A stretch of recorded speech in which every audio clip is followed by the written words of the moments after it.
Welcome to the newest episode of Beyond the Fame with Jason Fraley. I'm your host, Jason Fraley, picking the brains of the top filmmakers, musicians, and artists of our time. Diary of a Wimpy Kid author Jeff Kinney returns to his alma mater at the University of Maryland in College Park this Saturday to unveil a new statue at the Stamp Student Union. He joined me to discuss his journey from drawing cartoons for the campus newspaper, The Diamondback, to writing a New York Times bestseller with balloons in the Macy's Thanksgiving Day Parade.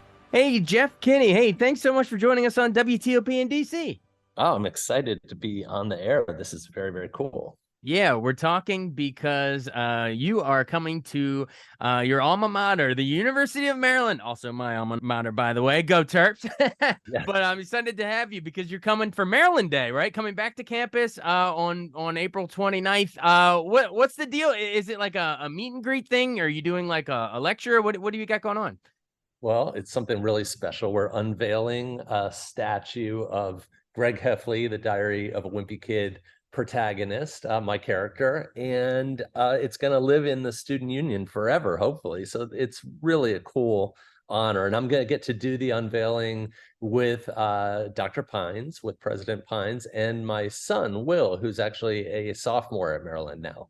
Oh, that's so great. So literally everybody, you can grab your copy of the Diamondback, grab your I don't know, Panda Express or whatever there in the union and go pay visit to the statue. So wait, is it going to be in the student union or outside, like the Jim, the Jim Henson Kermit thing is outside, but you'll be inside? Yeah, he's going to be under the shelter of rain. So if it's a bad day outside and you don't want to visit the Jim Henson Kermit the Frog statue, go inside, maybe rub Greg's nose for good luck on your next test. Awesome. So where exactly inside will it be? Do you know? I don't know, actually. I'm kind of excited to find that out, but I think it will probably be on wheels, which is maybe a dangerous thing to do with a statue with a bunch of college kids around. So maybe they'll move from place to place over the years. Yeah, I mean, they got Testudo, the turtle, over by the library. That sucker's, bolted down. I think they're gonna have to do that the same with the Wimpy Kid. We can't have him disappearing after a big Terps basketball win or something. I know. I think there's multiple Testudos. I think I saw a second one over at Bird Stadium, and I was told maybe there's even another one. So I don't want to be spreading misinformation, but either that or he gets around. Now, I'm pretty sure you're right. I'm pretty sure you can rub Testudo for good luck in multiple places around the campus. Yeah. But cool. So yeah. I mean, did you, when you were actually there? What class were you? 93? Is that right? I was one of those floater guys. So I graduated in the winter, and I think it was 93. I went 4.5 years. There are lots of kids in Maryland that do the same. Yep, totally. And what did you grow up around here? Was this like a in-state selection for you, or where did you come from originally? Yeah, I grew up in Fort Washington, Maryland, and I was actually a transfer student into Maryland after my freshman year, which was great. Maryland was really starting to rise in its reputation. These days, I wouldn't even be able to get into the college, and I certainly wouldn't be able to get into a basketball game. So it's really cool how much that university has grown in stature since I've been there. So if you were there, who would have been that basketball? So was that Joe? That was Joe Smith and X-Ray Hip and all those guys. Keith Booth and all those guys. That's right. And I think I was there when Walt, tell me his name. I'm forgetting his name now. He went to the Kings. He went to the NBA for sure. Oh, Walt Williams. Yes, Walt Williams. I thought so, but then I was getting his name confused with our coach, our beloved coach. So I'm gonna Harry Williams, a different Williams right. Entirely. I was like, they couldn't possibly have the same last name. Okay, gotcha. Yeah, all right. So yeah, I guess he jumped to the NBA right before Joe Smith did. All right. Well, now we fully tangented. Right. I bring up your college years because it's probably inspiring for from one Diamondback alum to another. What did you do for the Diamondback? Didn't you have like a comic strip or something? I did. I had a comic strip called Igdu for about 3 years then, and then I became the graphics editor. I think I was a headline writer, and I became the production manager there. So I had 3 different lives or identities there at the Diamondback.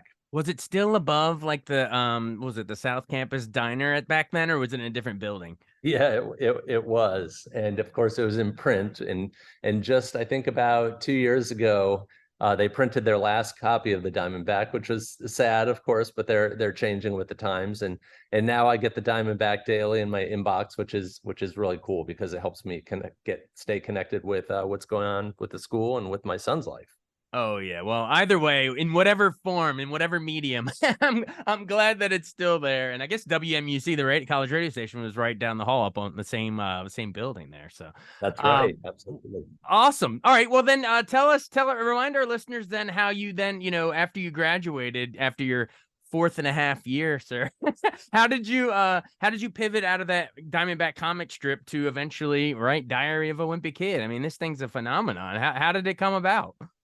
Well, at first I pivoted into oblivion. I wanted to be a newspaper cartoonist, but it didn't work out for me. I tried for about 3 years to get my comics into the newspapers, but nobody liked my work.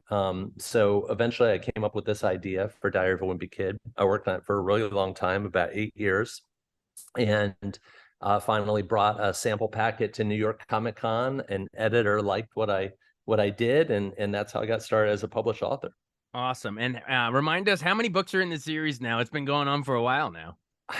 I'd have trouble telling you myself. I think I'm working on book 17 now. I'm starting to get to that age where I'm like, if I had to name all the books in order, I think I might have a little bit of trouble with it, which is kind of scary. Right, right. All right. Well, in case it's hard to believe, but imagine there's someone riding in the car now on WTOP that somehow missed it. Maybe they're not a parent yet or whatever. Remind them who Greg Heffley is. Sure. Greg Heffley is the protagonist of the Diary of a Wimpy Kid series. He's a middle school weakling. He's a little bit like Larry David for kids, I guess you could say. He's not a hero. He's not an anti-hero. He's just an average kid who makes lots of mistakes, but hopefully people find them funny. Now, I'm sure if it's not directly autobiographical, I'm sure you're pulling from some personal experience along the way. Like, did you see yourself as a wimpy kid, or is that more fabricated creative license? Yeah, definitely. I was a lot like Greg. I made lots of mistakes growing up. Everything that I did wrong as a kid, I've sort of amplified, put through the fiction blender, and then put onto the page. But without the experiences that I had growing up, without the family that I grew up with, Greg Heffley and his family wouldn't exist. Well, I'm sure a bunch of families are glad that he does exist.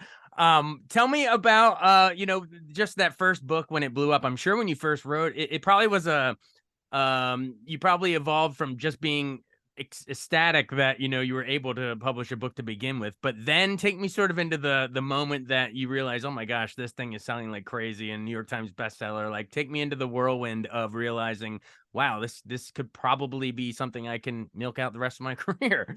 It happened very progressively. The book, about 3 weeks after it came out, it hit the New York Times bestseller list, and it was number 7. It was probably the most exciting day of my life. There's 10 spots on the list, and it went 7, 8, 9, and I was like, well, at least I'll have something to talk about at my high school reunion.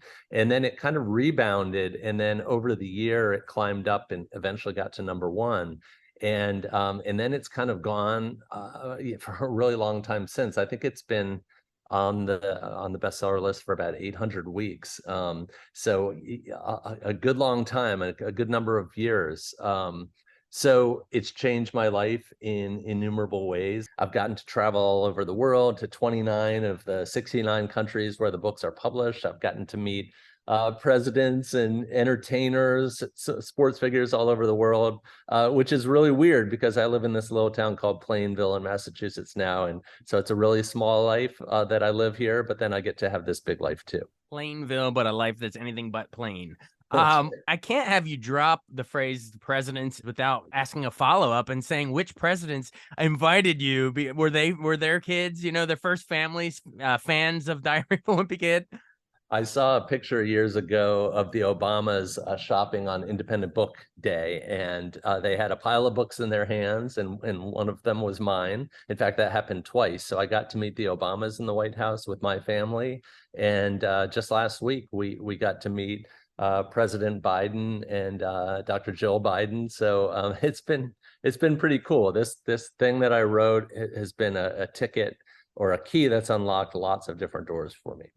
That's awesome. That's really awesome. And then I'll remind our listeners too, I think there's also like an animated Disney Plus version that dropped about 2 years ago, or like a year and a half, something like that. December 2021.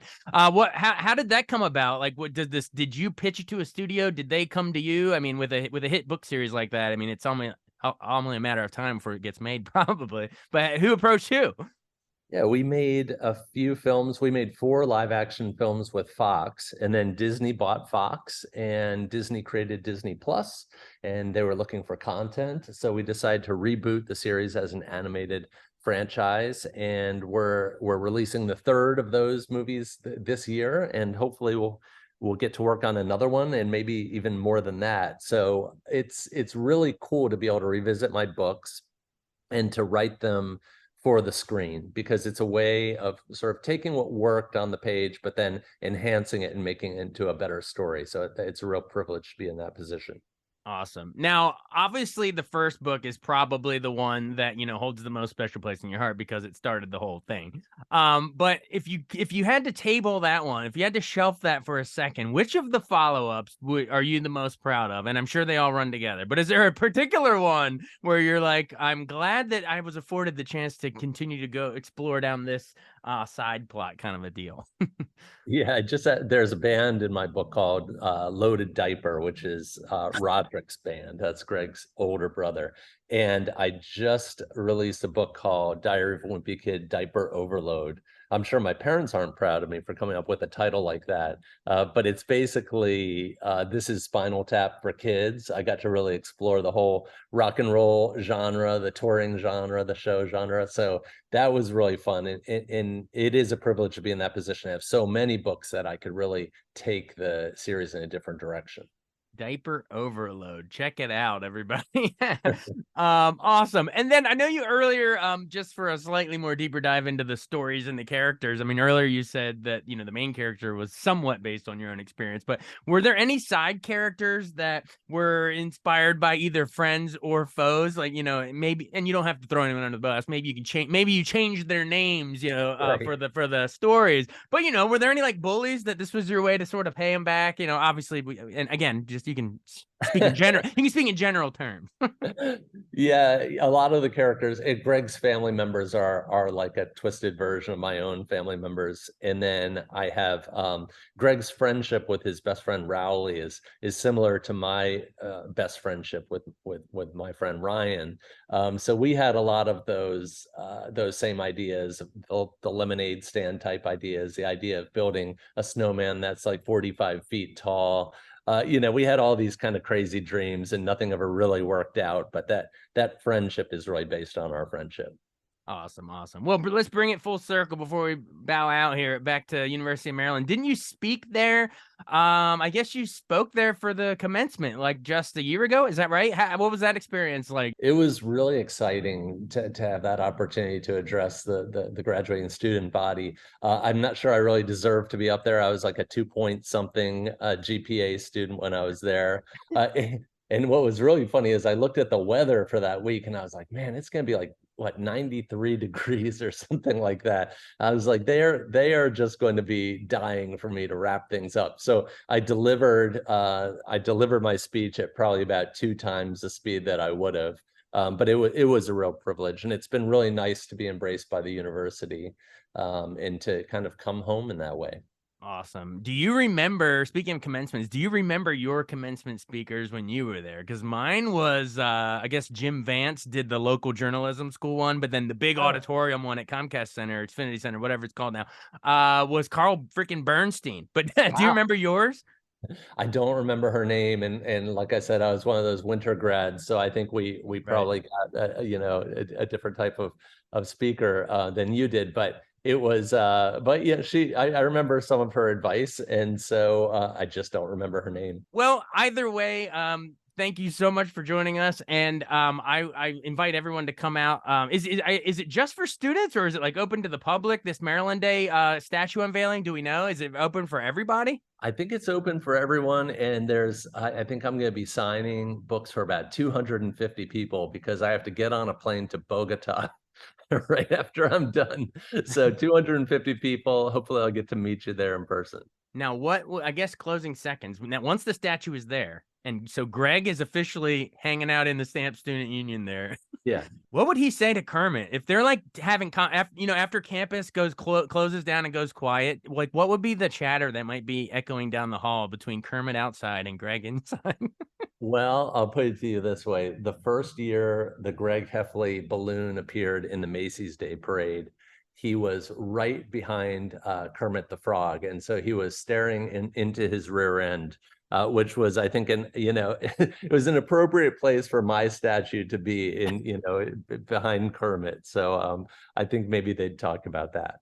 Hey, you know what? That was same as Jim Henson, just staring right into Kermit's rear. Yeah, right. Awesome. Well, anyway, in all seriousness, it's a great, hometown hero story. Both of you. I mean, Jim Henson made his own major there to do the whole puppet thing, and here you are coming out, this great 2 whatever GPA.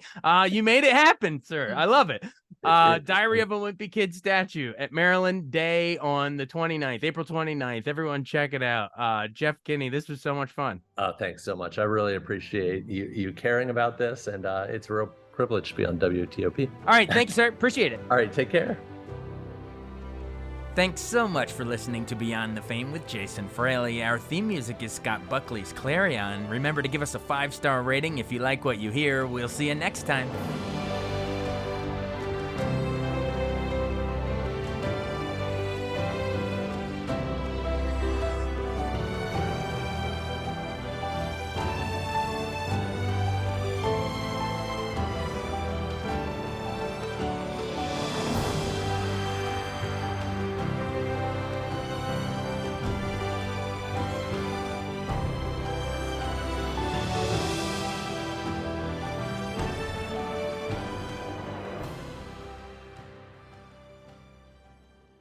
I wanted to take a second to tell you about an app I really enjoy. Living in the DC area is great, and Podcast DC gathers all of the local shows that I like all in one local app. Health, sports, local news, politics, and so much more. Podcast DC is the new local app with hundreds of DC area podcasts to choose from. I can earn exciting rewards just for listening and share the podcasts I love instantly. Available in the App Store or in Google Play, listen local with Podcast DC.